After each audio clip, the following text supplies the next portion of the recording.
Ayusin mo. Ayusin mo yung sasabihin mo ngayon. 3 to 45 lane. Ayusin mo, Si sigurado. Camel, 145. Sigurado. Grabe ka, parehas lang ng ano. 145. Si Winston, 182. Grabe. Si Mighty, 164. Pero hindi pa yan ngayon, ha? Effective na yan kagahapon Oh, pa. pero, siyempre, dapat may ano ka. Dahil mabait pa ang kumpanya, meron kang allocation dito ng isang kahang Winston. Agoy ka, dami, Diyos ko po. 2.2 yung Camel. Umayos ka. Ngayon, 2.2 yung Camel. Hindi, tagilan muna yung bibigay mo ngayon. Ayun, ito na nga, binabanggit ko na nga. Oh, sige, ano? Isang kaha lang na Winston. Sa Camel, 2.2.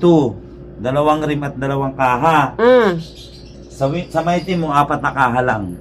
Yun nga, dahil yun nga ang naging desisyon, ay wala naman tayong magagawa. Ganun talaga. So, hindi tayo makapag-restock ng madami. Kasi nga, may limit lang. Ating balance po, 3 to 45.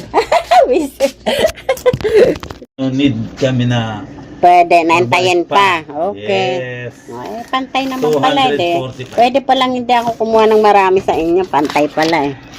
Hindi na akong makakautang. Doon bahala ako buhay. Utang talaga. Pag nag-nag-nag siya ha? No, grabe ka, good talaga. Sana all. Ano natin? Ilan? Ilan? 8 na siya. Okay. Hindi ako mausutan. Pag ano, diretso alis. 8, 9, 10. Tama ba? 200 din ba? Ano ba ito?